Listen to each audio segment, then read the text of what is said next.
I have in my hands here the two most expensive plug-and-play webcams available today, the Elgato Facecam and the Opal C1. Let's compare the video quality in a bunch of different lighting conditions, and then we'll decide which one is the best webcam for you. The Elgato Facecam is targeted primarily at live streamers and content creators. The lens is a fairly wide 24mm equivalent, and surprisingly, it doesn't even have a focusing mechanism. Instead, the lens is set to a fixed hyperfocal distance, so you'll always be in focus if you're sitting at a normal distance from the camera. It's capable of 1080p at 60 FPS, and there's no 4K option, but if you're live streaming or on a Zoom call, the added resolution of 4K is probably a waste of data and processing power. The Elgato Facecam retails for $170. The Opal C1 is nearly twice as expensive at $300 US. Opal is a new startup targeting the gap between usual webcams and full-fledged DSLRs. This camera is targeted primarily at entrepreneurs or executives. They're on calls all day, but they want the best video quality possible. It uses the same sensor as the original Google Pixel, so it's a pretty good sensor.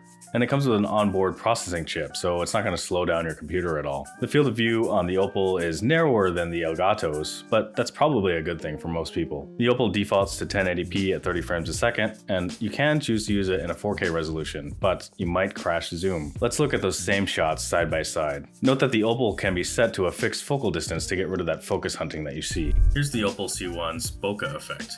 It's pretty subtle and it looks fairly realistic, but it doesn't actually blur your background that much. So if you're aiming for privacy or something like that, the bokeh on the Opal C1 is not quite enough. Elgato's Camera Hub software doesn't even have a blur feature at all, so if you want to have a blurry background, you're going to have to rely on other software.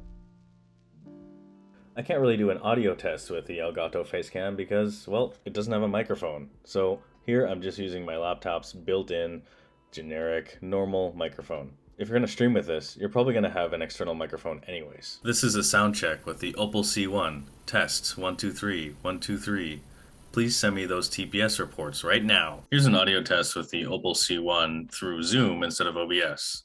Hopefully this gets rid of that weird chirping noise, but we'll see. Earlier I was doing some sound tests with the Opal C1 using a recording software called OBS. And I noticed this weird chirping noise that was kind of ruining the recordings. I wanted to make sure that this was a problem with OBS and not with the Opal itself. So I'm trying this recording through Zoom, and hopefully the audio sounds a lot better. Now let's talk about build quality. The Opal looks sleek and it comes with a decent looking coiled cable. It's made of metal and it feels really nice. It's honestly over-engineered. The whole thing is made of machined aluminum, including the stand and even the included screwdriver. Who needs a machined aluminum screwdriver? Unfortunately, the nice machining doesn't seem to help much with the cooling. The Opal overheats quickly. Just in running these tests, the camera became uncomfortable to hold.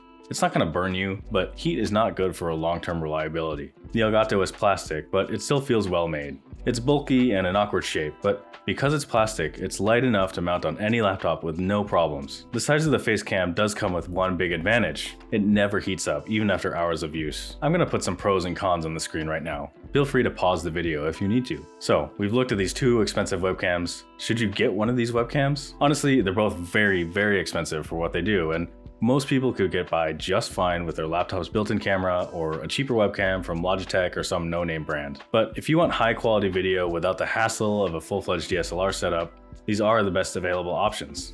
Out of the two, I'm gonna pick the Elgato. I've had the Elgato Facecam for a few months now, and I've used it to teach online classes and to make Zoom calls, and it's never once let me down. The image quality is not as good as the Opal, but I don't think it's $130 worse. The biggest drawbacks are its size and the complete lack of a microphone, which if you're sitting at a desk, it's okay. I think streamers and people who need a nice webcam for their desks should go with the Elgato and put that extra $130 towards a nice microphone or even some lighting. Executives and on-the-go entrepreneurs, they're a better fit for the Opal. Its small size is better for travel, and the microphones are actually a really good step up from most laptop mics. If you want the best webcam money can buy, the Opal is it. At least until Apple lets you use your iPhone as a webcam. Do you have one of these webcams?